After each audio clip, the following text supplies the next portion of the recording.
Hi everyone, চলে এসেছি নতুন একটা রেসিপি নিয়ে। আজকে যেহেতু বৃহস্পতিবার, তো আজকের আমি নিরামিষ তরকারি খাই। সেই জন্য আজকের আলু বেগুন দিয়ে চচ্চড়ি বানাবো নিরামিষভাবে। কীভাবে বানাই চলো দেখতে থাকো। প্রথমে আমি বেগুনগুলো একটু নুন জলের ভিতরে আমি চুবিয়ে রেখে দিয়েছি, যাদের অ্যালার্জির প্রবলেম বা তাড়াতাড়ি এটা তেল কড়াই তেল দিলে তেলটাও কম লাগে, এরকম পদ্ধতিতে বেগুনটাকে ডুবিয়ে রাখলে আলু টমেটো, এখানে দুটো তেজপাতা, এলাচ আর আমি জিরে নিয়ে নিয়েছি। পরিমাণ মতো একটু চালের গুঁড়ো নিয়ে নিয়েছি, তোমরা চাইলে বেসনও এখানে ইউজ করতে পারো, ভালো লাগবে। আলুগুলোকে কেটে নিয়েছি বড় বড় করে, দেখতেই পাচ্ছ কেমনভাবে কেটে নিয়েছি। আলুগুলো তেল গরম হতে আমি দিয়ে দিয়েছি। দিতে নুন হলুদ দিয়ে হালকা একটু নুন হলুদ দেবো, দিয়ে এটা নাড়তে চাড়তে থাকবো। এখানে দেখতেই পাচ্ছ আলুগুলো আমি সব কটা দিয়ে দিয়েছি। দেওয়ার পরে নুন হলুদ দিয়ে ভালোভাবে এটা নেড়ে চেড়ে নেব, যতক্ষণ না এই লাল লাল মতো একটু ভাজাটা কালারটা আসছে।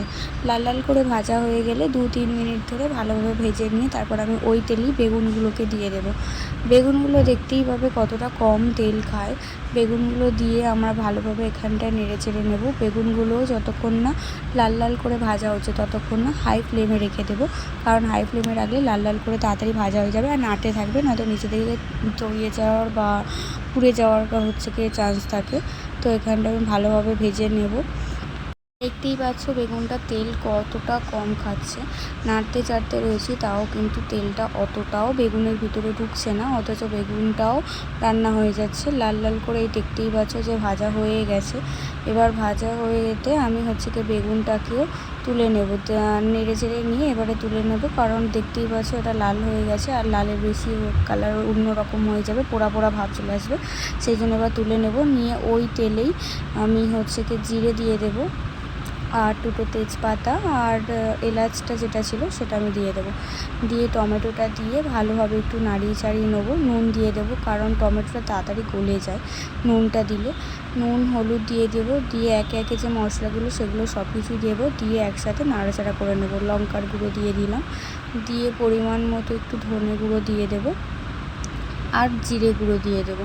লাস্টে আমি গরম মশলাটা দেবো কষানোর পরে। এখন জিরে গুঁড়ো এগুলো দিয়ে ভালোভাবে নাড়িয়ে চাড়িয়ে নিয়ে আমি যতক্ষণ না তেল ছাড়বে, এবার দেখতেই পাচ্ছ তেল ছাড়া হয়ে গেছে। আলু বেগুনটাকে দিয়ে দিয়েছি। আলু বেগুনটাকে দিয়ে আমি ভালোভাবে নেড়ে চেড়ে নেবো।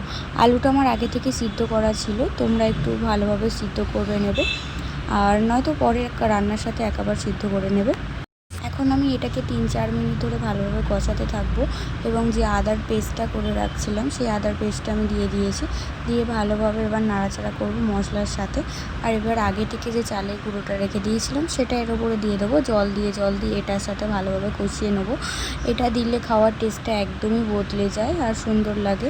আপনারা বেসন ইউজ করতে পারেন বা চালের গুঁড়ো ইউজ করতে পারেন, যেটা খুশি। এই দুটোর মধ্যেই দিলে খুব সুন্দর লাগে খেতে। দেখতেই পাচ্ছ আমি এটা ভালোভাবে এর সাথে চালের গুঁড়োটা দিয়ে ভালোভাবে নেড়ে চেড়ে নিয়েছি। এবার গরম মশলাটা দিয়ে দেবো। গরম মশলাটা পরিমাণ অনুযায়ী দিয়ে দেওয়ার পরে এর সাথে ভালোভাবে এটা নাড়িয়ে চাড়িয়ে নেব। নাড়িয়ে চাড়িয়ে নিয়ে জল ঢেলে দিয়েছি। জল দিলে এবার ফুটে উঠলেই একটু চিনি দিয়ে দেবো। চিনি দিলে টেস্টটা একটু অন্যরকম লাগে। দেখতেই পাচ্ছ তৈরি হয়ে গেছে সিম্পল পদ্ধতিতে আলু বেগুনের চচ্চড়ি। তোমরা খেয়ে ট্রাই করে দেখো এবং কমেন্টে জানিও কেমন লাগলো, অবশ্যই জানিও। ভালো লাগলে লাইক কমেন্ট শেয়ার করে দিও।